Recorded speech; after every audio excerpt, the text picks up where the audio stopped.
Hi there. I have a thought for the day.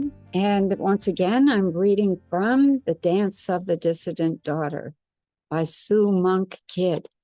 And it's a woman's journey from Christian tradition to the sacred feminine. In other words, taking responsibility for your own spiritual direction. Sue Monk Kidd has taken a speaking engagement in California. And so she's out in California when this passage gets written. And I'm reading from page 94, A Solitude of Descent. After my speaking engagement, I settled into a small bed and breakfast in San Francisco for several days of solitude.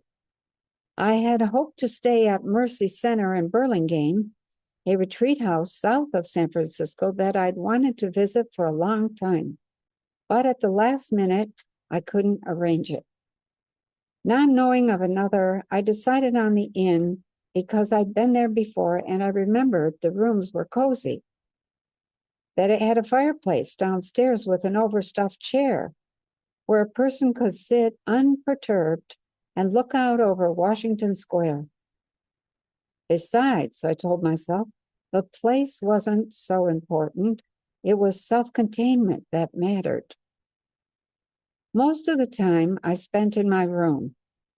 The first day, I was aware of the noise on the street, but gradually it seemed to recede. I whiled away an hour following the patterns sunlight made on the carpet. I felt myself sinking into solitude. My sense of isolation was almost overpowering. I wished 10, 20, 30 times that I hadn't come, but I made no attempt to leave.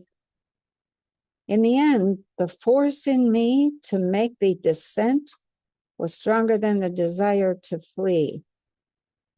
I had a book with me called Woman Christ, and I read passages from it now and then, and one of them was this: whether we have taken the path of the fathers, educating ourselves in their institutions, learning their language, seeking their goals, energizing ourselves with success in their endeavors, or supported the fathers in their path, creating their homes, birthing and rearing their children, encouraging their dreams and healing their wounds, we have most often made beauty out of our work. We rejoice in our careers and in our children. We are proud of our spouse's achievements and our belief that helped to make those achievements possible. Then one day, everything is dry dust. Dust, crumbled and blowing away on a stale wind. Being vice president of the company no longer matters. Being a competent wife feels meaningless. The time has come not to reclaim what has been lost, but to descend, to find the ground of our own being. We must descend. I close the book. Wrapped in aloneness, with permission to feel my experience, I was suddenly overcome with an acute sense of loss. Loss of what had been, loss of identity. My experience was teaching me that the truth of Nellie Morton's words, that there is an awful abyss that occurs after the shattering and before the new reality appears. Is there ever? I also thought about Adrienne Rich's poem, Diving into the Wreck, in which she writes of the experience of unmeaning, which a woman encounters when she dives into the wreck of patriarchal culture and, seeing what it is, at last begins to swim beyond it on her own. For a time, we feel stripped of ourselves, which is only natural since so much of our meaning has come from our identity in patriarchy. Patriarchy has created us in its image, writes Starhawk, writer, teacher, and activist. Once we see that image, however, it no longer possesses us unaware. We can reshape it, create something new. But first, before the reshaping, the recreation, there is that blank, stunned space of feeling stripped and peeled. We are not who we used to be and not who we will become. We are in the terrain of unmeaning. Everything has lost its meaning, and we are alone in it. I do not think in words so much as in pictures, and the image that often came to me as I was cloistered away in that small inn was a windsock hanging still and empty on some lonely stretch of land. I could see myself as the windsock. The prevailing wind, the identity and meaning that had filled me like a gale-blown force, had died away. Unable now to point the direction, I felt emptied of all meaning, unable to know even the shape of myself. I wept at the possibility of losing my marriage, my career, at the vulnerability of shielding my daughterhood, the loss of religious alignment.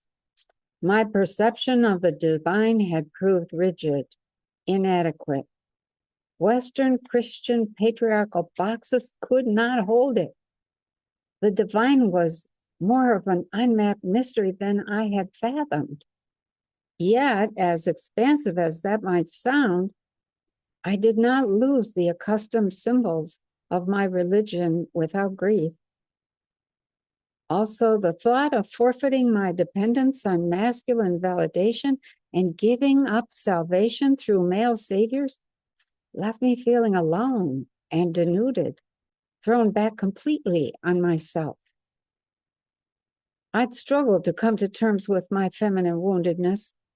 I was aware of my lost feminine standpoint and the severed connection to my feminine soul. I sensed how my exclusive identification with a father in heaven had encouraged my estrangement from my female self, from earth, from nature, from the mother, and the wisdom and validation of these things. Patriarchy had created a world where spirit is split from body, humans from nature, and natural from divine. And I could feel those splits in myself. I mourned those gaping holes. And during those isolated days, I sometimes stood before the mirror, inwardly saying the first of many goodbyes to the woman I had been. In crossing the unexplored gorge, an act that cannot be accomplished in several days, to be sure, but can take months and years, our task is to surrender to the experience and make the descent consciously, with intention and awareness. We will need to let the old forms break, give up our identity as spiritual daughters of patriarchy, and learn to say goodbye. So as you go through your day, if you are awakening and you have hit that abyss, know that it'll pass. If you had lost all of your meaning, everything that used to be important to you doesn't matter anymore. Know that new meanings are coming. Let the old break. It's kind of like getting born again. And become who you really are, the master or mistress of yourself. Make a great day.